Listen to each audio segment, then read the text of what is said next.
आज का श्लोक है अध्याय 9 श्लोक संख्या 20। तपाम्यहमहं वर्षं निगृहाम्युत्सृजामि च अमृतं चैव मृत्युश्च सदसच्चाहम अर्जुन।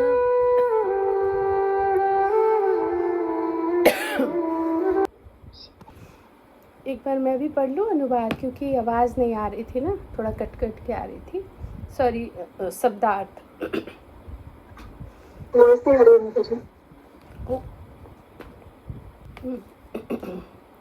शब्दार्थ एक बार मैं भी पढ़ लेती हूँ, थोड़ी, है ना।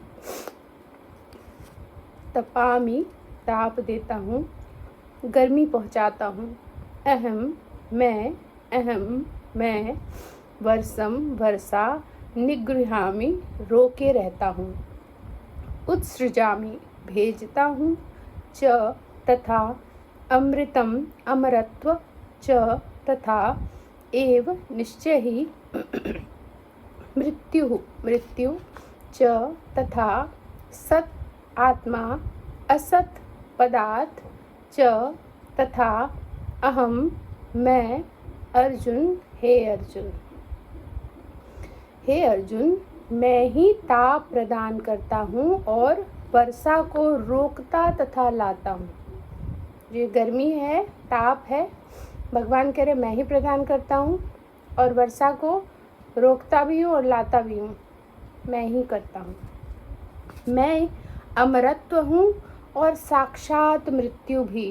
कोई अमर है अगर, तो वो अमरता मैं ही प्रदान करता हूँ, और मृत्यु भी मैं ही प्रदान करता हूँ। आत्मा तथा पदार्थ यानी सत तथा असत दोनों मुझ में ही है। देखो यहाँ पर क्या कहा जा रहा है, आत्मा क्या है, सत, पदार्थ क्या है, असत। तो बाय डिफ़ॉल्ट आत्मा सत है, क्यों? भगवान का अंश है। पर हम इस आत्मा को कहाँ घसीट कर रखा हुआ हमने, सारे असत में, सारी परेशानियों में, नेगेटिविटी में। लेकिन स्वभाव से आत्मा सत है, इसीलिए आत्मा का स्वभाव है सत्य कार्य को करना, भगवान को भजना, है ना। आध्यात्मिकता आत्मा का स्वभाव है, और जब तक हम उस स्वभाव से अपनी आत्मा को अलग किए रहते हैं, आत्मा दुखी रहता है, परेशान रहता है, क्योंकि उसके स्वभाव से विपरीत कार्य करा रहे हैं उससे, है ना। तो आत्मा का स्वभाव ही है सत्य, इसीलिए उसको सत मार्ग पर लगाएंगे तो वो शांत, स्थिर, मदमस्त रहेगा, प्रसन्न रहेगा। तात्पर्य, कृष्ण अपनी विभिन्न शक्तियों से विद्युत तथा सूर्य के द्वारा ताप तथा प्रकाश बिखेरते हैं। विद्युत भी कह रहे हैं, भगवान बिखेरते हैं, ऐसा कैसे होता है? विद्युत तो हम साइंटिस्टों ने बनाया ना, लाइट जल रही है पर एक्चुअल में अपनी विभिन्न शक्तियों से विद्युत, सूर्य के द्वारा ताप, प्रकाश सब बिखेरते हैं भगवान ही, और कोई नहीं। ग्रीष्म ऋतु में कृष्ण ही आकाश से वर्षा नहीं होने देते, और वर्षा ऋतु में वे ही अनवरत वर्षा की झड़ी लगाते हैं। इसमें थोड़ा समझना ये है सब भगवान ही, कि जब बारिश कब होनी है तो भगवान होने देते हैं, कब नहीं होनी है तो नहीं होने देते। तो कई बार हमारा बच्चा मन सोचेगा बारिश होनी है तो भगवान वहाँ खड़े हो जाएंगे, चलो बारिश करो, जल्दी बारिश करो। बारिश नहीं होनी है तो भगवान वहाँ बारिश नहीं करना। ऐसा कुछ नहीं है, भगवान इतना परिश्रम करते नहीं है, भगवान तो फुल एंजॉय में रहते हैं। ये सब नेचुरल प्रोसेस भगवान ने कर दिया है बाय डिफ़ॉल्ट। जैसे हम स्विच देते हैं तो लाइट जलती है ना, ऐसा नहीं कि स्विच देते हैं फिर हम कहते हैं अब इसमें से करंट पास करो, हम पास करवाते हैं थ्रू लाइट तक करंट जाए पहुँचे, अब लाइट है ना ऑन करेंगे, ऐसा कुछ नहीं होता। तो ऑटोमेटिक, बल्कि अब तो फुल्ली ऑटोमेटिक सब कुछ है। दरवाज़ा खुलते ही लाइट जल जाती है सारे घर की, दरवाज़ा बंद करो, होटलों में हम समझ सकते हैं, एक कार्ड निकाल देते हैं और सारा सब ऑफ हो जाता है। और एंट्री करते हैं, वो चाबी वाली कार्ड डालते हैं, सब ऑन हो जाता है ना। तो दिन ब दिन हम भी उसी प्रशिक्षण को समझकर यहाँ अप्लाई कर रहे हैं। तो ऐसे ही भगवान को सब करने की आवश्यकता नहीं है, आदेश दे दिया है एंड डन है।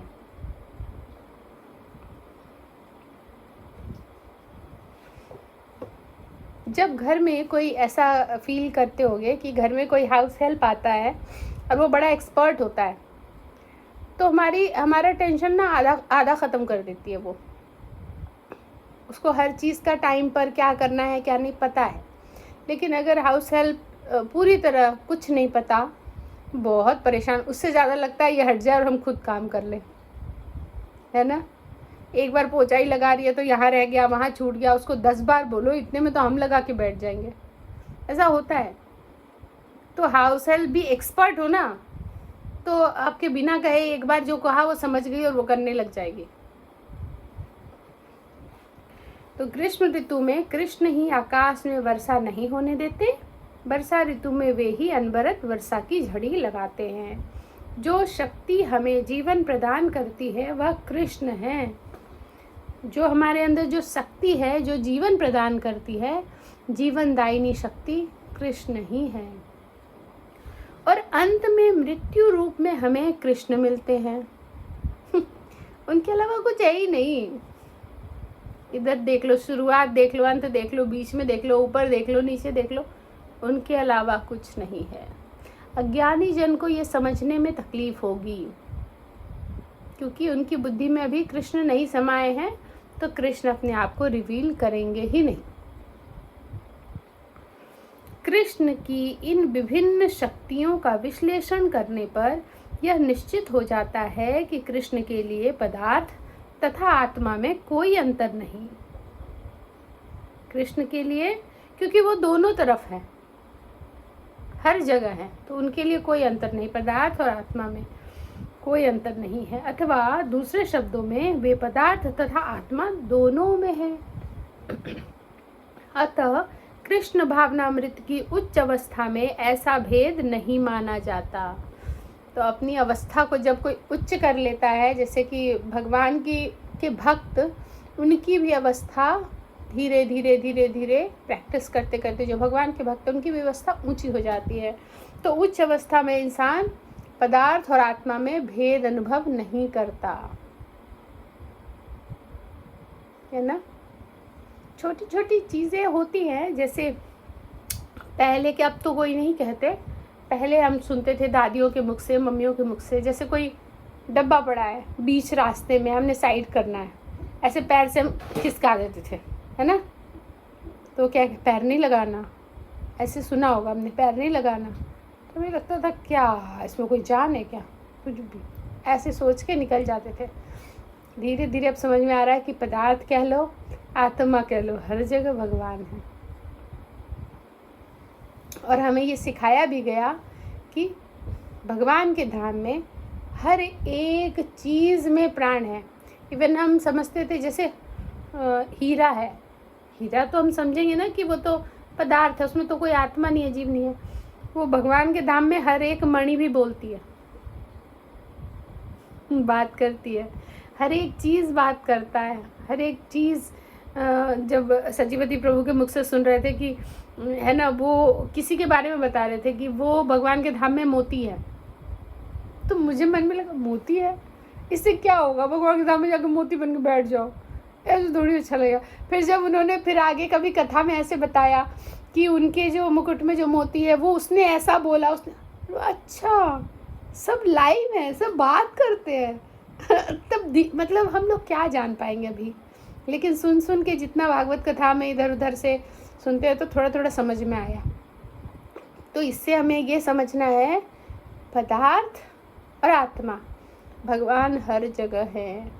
तो यहाँ रहते रहते हमें इस डिफरेंस को समझना पड़ेगा, मानना पड़ेगा कि दोनों जगह भगवान है। दोनों के साथ हम व्यवहार अलग अलग ना करें। एक मिनट।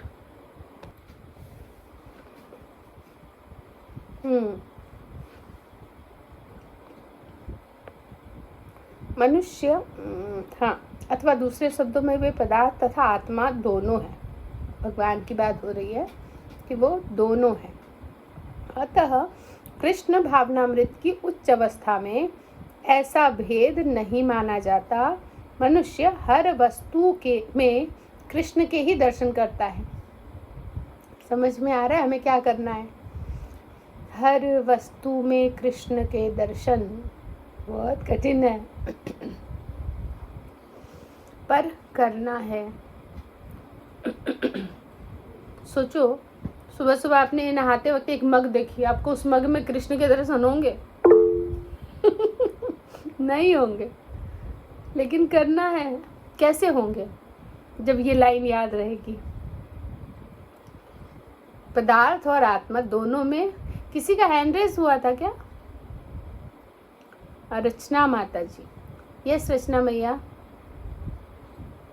हरे कृष्ण माता जी, सभी को मेरा सादर प्रणाम। मैं बोलना चाह रही थी कि हर एक पदार्थ में कृष्ण का दर्शन हो भी जाता है, लेकिन सबसे दुर्लभ है कि जब मैं चलती हूँ तो लगता है कि इसमें जमीन में कृष्ण है तो उन पे कैसे चलूं।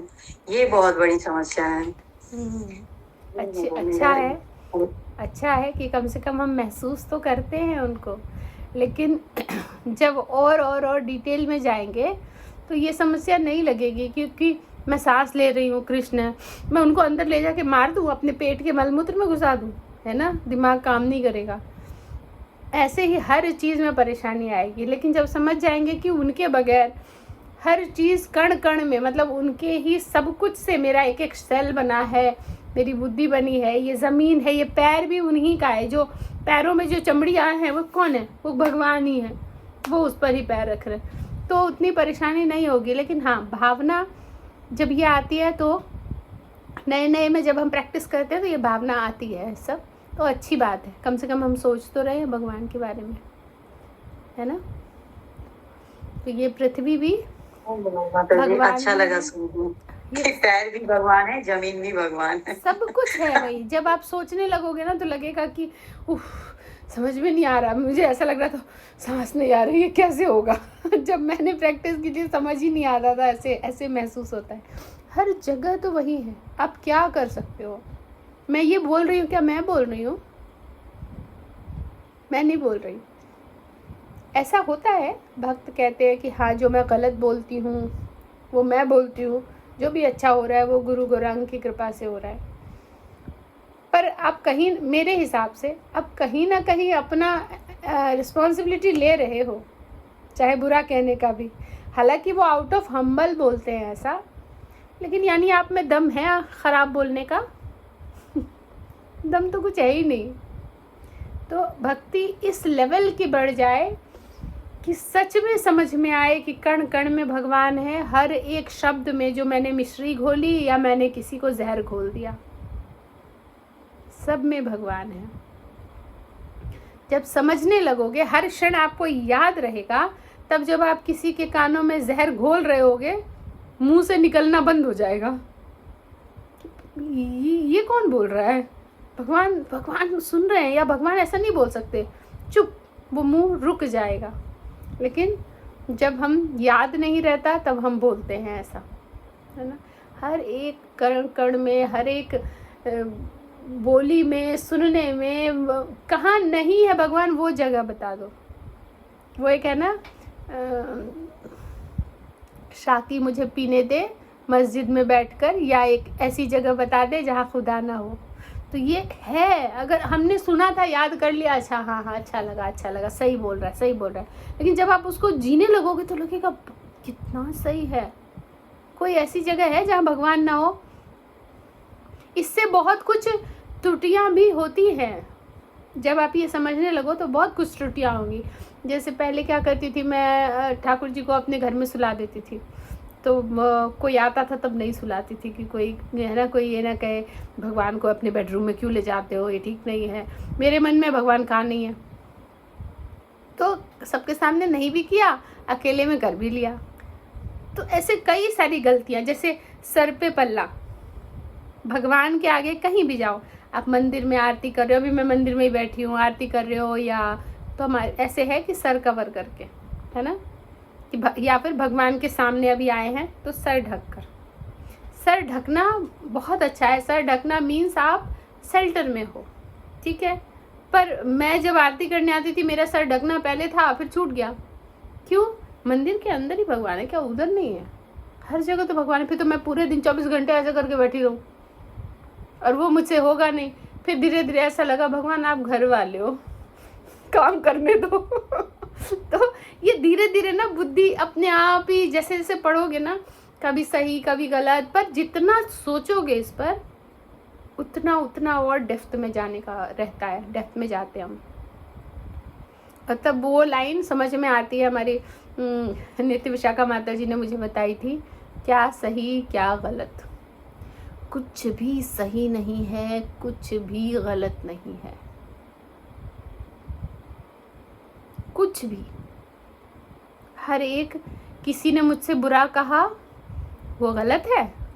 नहीं, उसकी परिस्थिति में जाकर देखो, उसको वो सही लगा होगा तभी उसने बोला होगा। और आप अपनी परिस्थिति में देखो, आपको वो गलत लग रहा है। मतलब यहीं पर दो अलग अलग भावनाएं आ गई। क्या सही क्या गलत? कुछ सही है ही नहीं, कुछ गलत है ही नहीं। बस इतना करना है जो गुरु गौरांग ने कहा हमें उतना कर लेना है। सही गलत कुछ नहीं। युधिष्ठिर ने यही तो बोला था, मैं झूठ नहीं बोलूंगा, फिर गलत क्यों साबित हो गए? जो जीवन भर उन्होंने प्रैक्टिस की, और अच्छी प्रैक्टिस, जिसकी वजह से उनकी आगे वो बढ़ते गए, एक ही चैप्टर की प्रैक्टिस करते गए, सच बोलना। लेकिन भगवान के सामने आके वही गलत हो गया। तो क्या सही क्या गलत? हम अगर अच्छे बने हुए हैं ना, हम अगर अपने घर में सफल हैं, मान लो हमें सब कह रहा है बहुत अच्छी माँ हैं आप, बहुत अच्छी पत्नी हैं आप, या फिर बहुत अच्छे इंसान है आप, बहुत अच्छी औरत हैं आप, कुछ भी कॉम्प्लीमेंट हमें मिल रहा है, वो तब तक जब तक भगवान चाहते हैं। वो ना चाहे अगले क्षण हम बुरे हो जाएंगे। चाहे वो माँ हो, पत्नी हो, दोस्त हो, कोई भी रिश्ता हो। तो उस पे भगवान का धन्यवाद कि आपने मुझे बचा कर रखा है ना। सबकी परिस्थितियां होती है, स्त्री सेम ही होती है। किसी घर में वही स्त्री, सब उसकी तारीफ करते हैं और कहते हैं मेरा बेटा ही नकारा है, बेकार है, बहू बहुत अच्छी है। अरे बहू की हर छोटी सी प्रॉब्लम पे बेटा खड़ा हो जाता है तो बहू अच्छी बन के रह गई और बेटा बुरा बन गया। लेकिन जब बेटा पीछे हट गया, बहू बोलने लगी तो बहू बुरी हो जाती है ना। हर जगह की परिस्थितियां अलग अलग है। तो ये कुछ भी सही नहीं दुनिया में, कुछ भी गलत नहीं। हमें ऐसा, एक भक्त को यही समझना है, जो हो रहा है वो भगवान करा रहे हैं।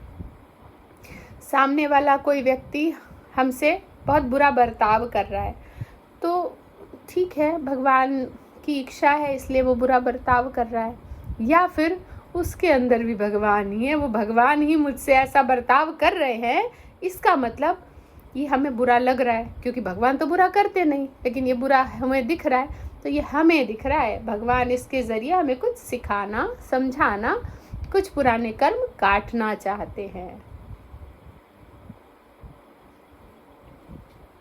ठीक है।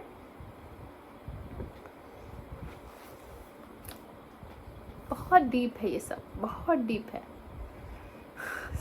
The most deepest thing in the world नहीं कहेंगे, सब कुछ में पूरा है ना, जो ब्रह्मांड से भी परे, सबसे डीपेस्ट अगर कुछ है, गुह्य से गुह्यतम कुछ है तो वो भगवान है। हम कहाँ से समझ पाएंगे? पर हम कहते हैं भगवान हमें इतना सा भी समझा दो ताकि हमारी भक्ति बढ़े, बस हम इतना ही चाहते हैं, इतना सा। और वो कहाँ से मिलेगा? गुरु की कृपा से। कुछ रह गया था ना इसमें भी पूरा। अच्छा, प्रश्न का उत्तर मिल गया क्या रचना माता जी?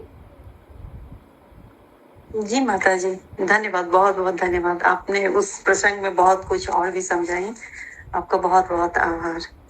धन्यवाद। वो तो मैं पहले सुनती थी कि जब हम व्यास आसन पे बैठते हैं तो भगवान बोलते हैं। फिर मैंने धीरे धीरे साधु जन जो आते थे कथा करने, तो वो पहले व्यास गद्दी को प्रणाम करते थे, फिर उस पर बैठते थे, और फिर उसमें बीच में उठना नहीं, उसका अलग एक सम्मान होता था।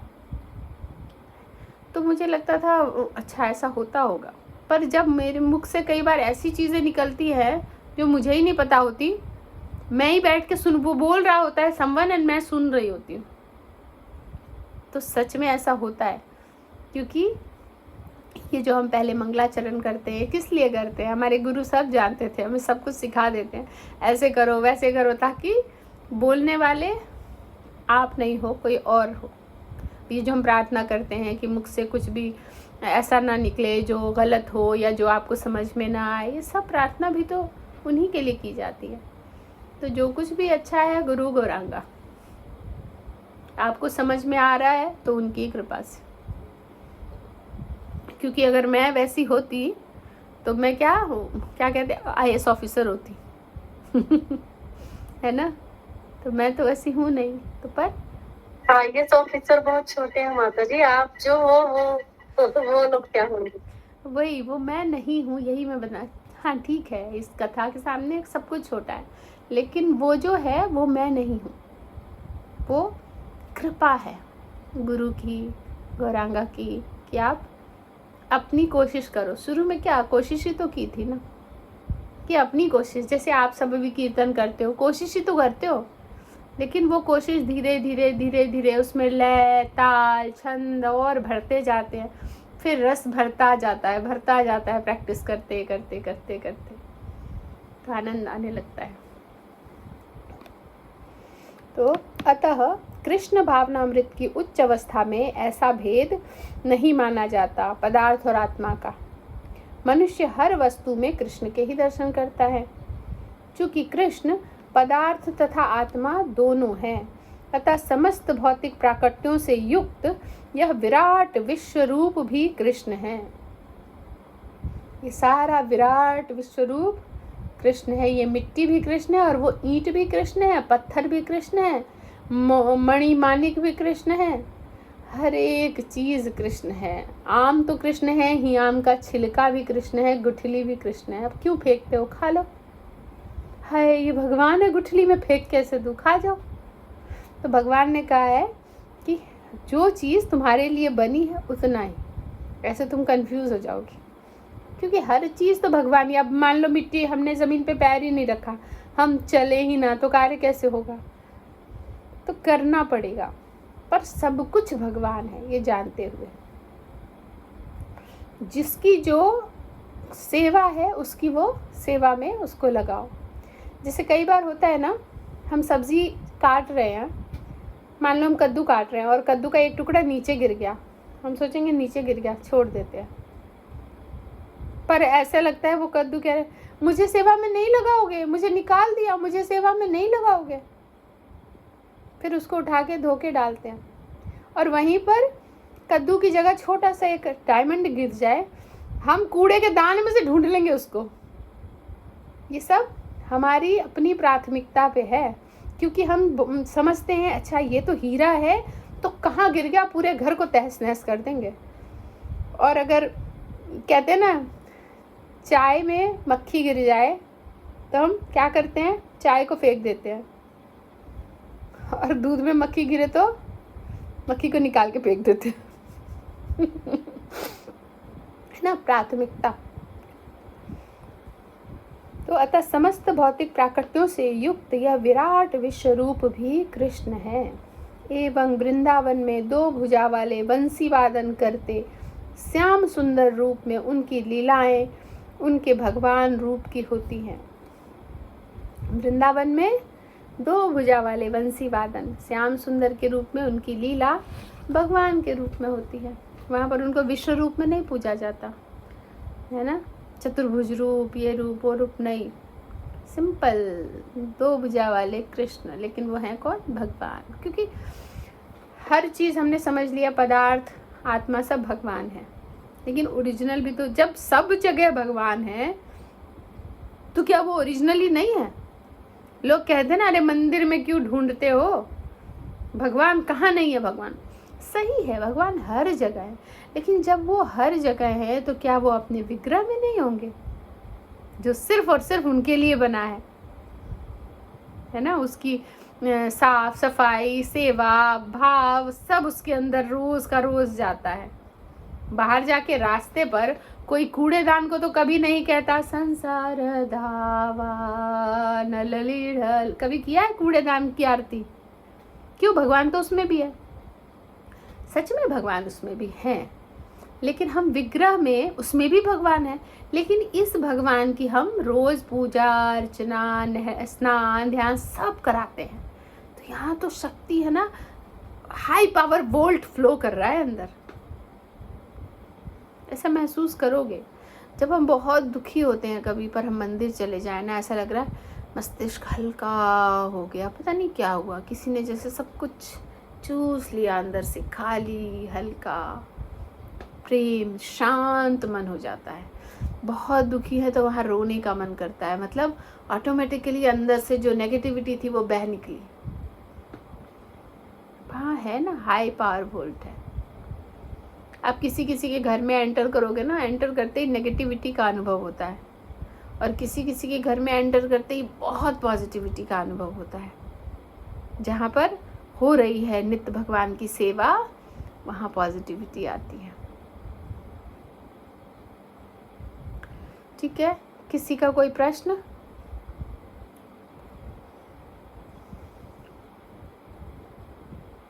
प्रश्न नहीं है। 28 लोग हैं अभी, सब 28 के 28 को उम्मीद है कि सब समझ आ गया होगा। यस सृष्टि भैया।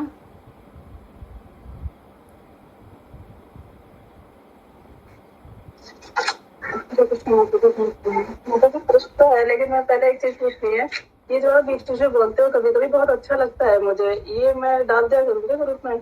आपने जब बोला था ना भी ताकि मुझे पीने दे मस्जिद में बैठकर, ऐसी कोई जगह नहीं जहाँ खुदा नहीं। ये गजल है या क्या है? ये शायरी है कोई?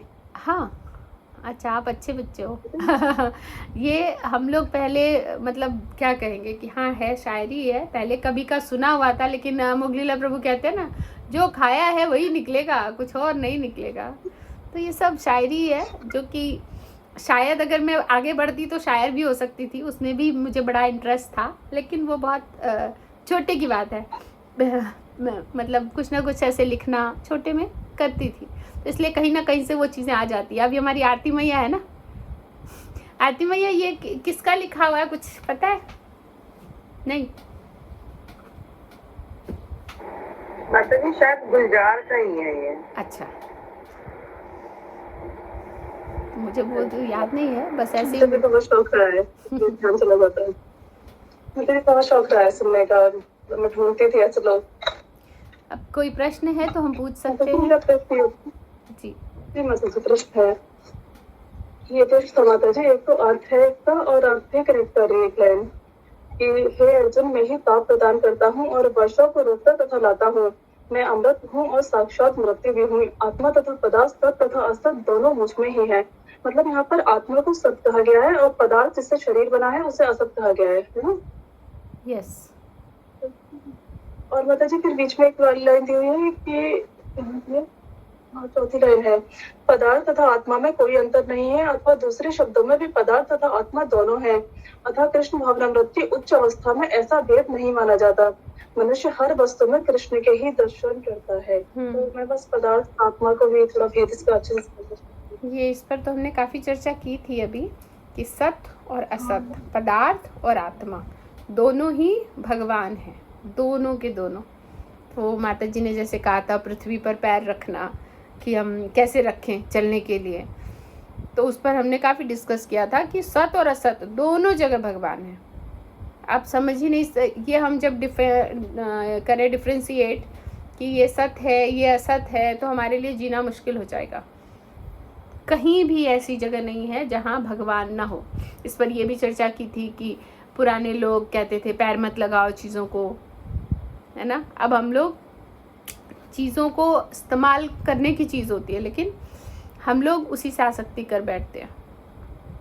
भगवान ही है दोनों, भगवान ने ही बनाया है कि तुम्हारे अंदर भी मैं ही हूँ, तुम ही मैं ही हूँ, और तुम्हें जो ये साधन प्रदान हो रहा है ये साधन भी मैं ही हूँ। तुम मेरा ही इस्तेमाल करके मुझ तक ही पहुँचो। ये भगवान कह रहे हैं और भगवान समझा रहे हैं, हम फिर भी नहीं कर पा रहे, क्योंकि हमारे अंदर वो जो छोटी सी है ना, मैं भी कुछ हूँ, वो मैं सब कुछ पे पानी फेर देता है।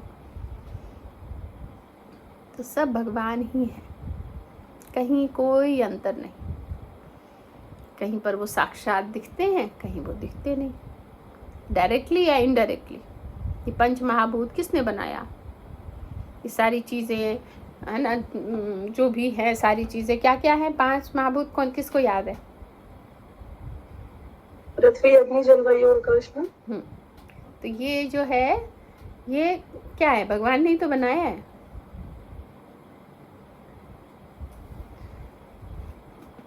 ठीक है। तो जो शरीर है माता जी, ये इसको यहाँ पे असत कहा गया है, एक तरह से पदार्थ कहा गया है। तो लेकिन ये शरीर और आत्मा ही सत्य है सिर्फ, लेकिन शरीर हमें मिलता है एज एन इंस्ट्रूमेंट, मतलब उसके माध्यम से हम कार्य करके अपने मतलब जो भी हमारा पुराने कर्मों से काट के यहाँ से जा सके वापस। जो सब्जी है वो सत्य है, तो कढ़ाई असत है। लेकिन क्या कढ़ाई के बगैर सब्जी बनेगी? एक बर्तन तो चाहिए, है ना? तो वैसे ही ये एक बर्तन है, ये एक वस्त्र है, ये एक सामान है जिसके अंदर आत्मा जाएगी और वो फिर ऐसा कार्य करे कि वो पूरे शरीर को ही, सब कुछ को सत कर दे और अपने आप को भी, और ताकि वो भगवान के पास पहुंच जाए।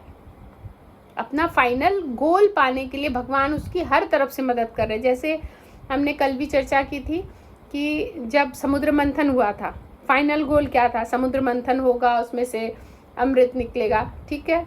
लेकिन उस मंथन के दौरान बहुत सारी चीज़ें थी जो कर ही नहीं पाते। समुद्र का मंथन मजाक थोड़ी है, एक बाल्टी में पानी थोड़ी है कैसे मत दे।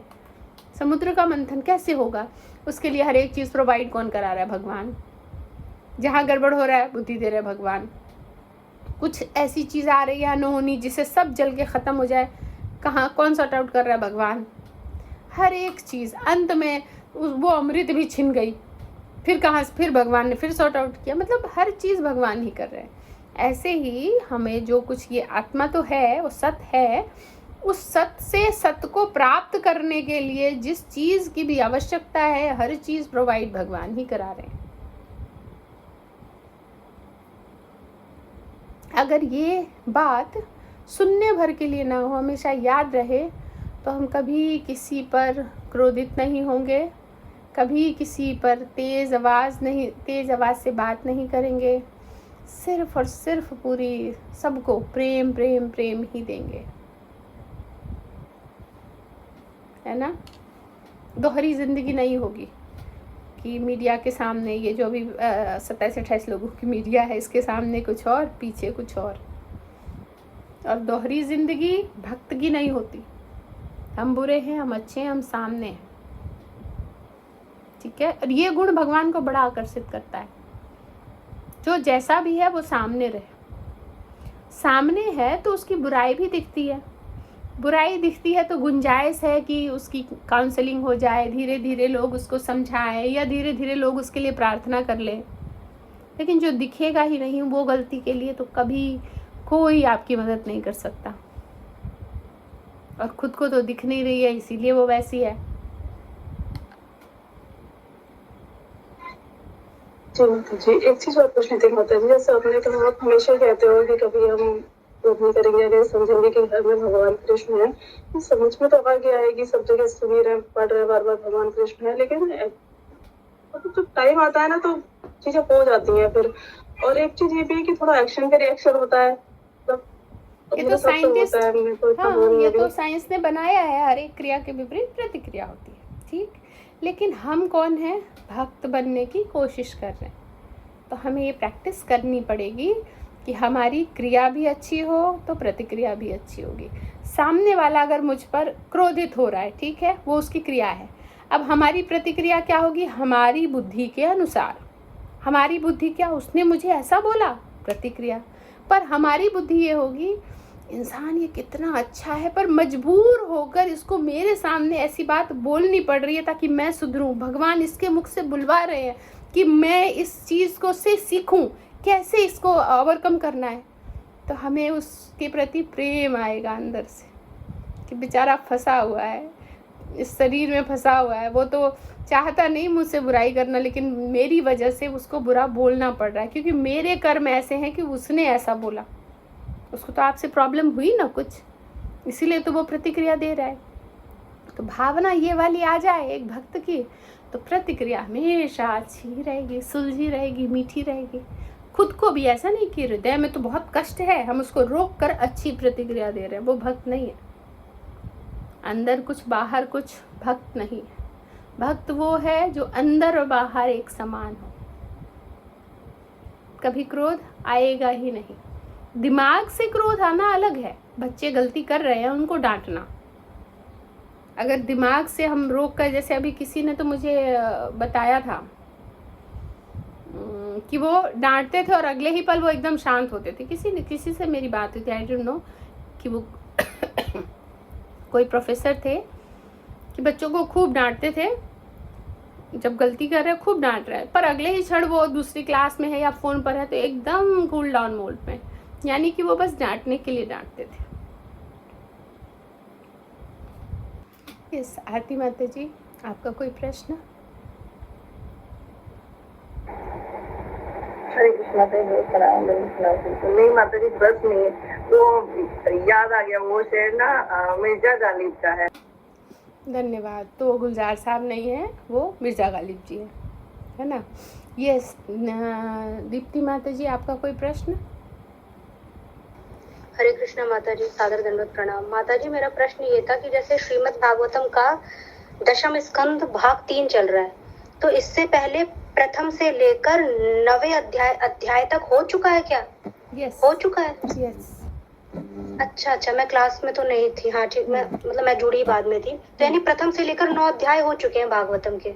यस जी। और माता जी, आपसे एक रिक्वेस्ट थी कि आपके ही कहने पे मैंने माता जी खरीदी थी सारी, तो मैं चाहती हूँ कि आपके ही मुख से समझ में ज्यादा आएगा। कोशिश तो करती हूँ जैसे अकेले तो, लेकिन मुख से तो आप ही के समझ में आएगा, इसलिए मैं चाह रही थी कि भागवतम भी हो 1:35 पे 40 पे। हाँ, जैसे ही ये श्लोका खत्म होती है फिर हम कोशिश तो करते ही हैं। और माता जी, जैसे 18 अध्याय, अब जैसे 10वां अध्याय, ठीक है, तो किसी का कोई प्रश्न नहीं है तो फिर ये हम समाप्त करते हैं। थोड़ा सा समय है तो भागवतम ले लेंगे, ठीक है। हरे कृष्णा।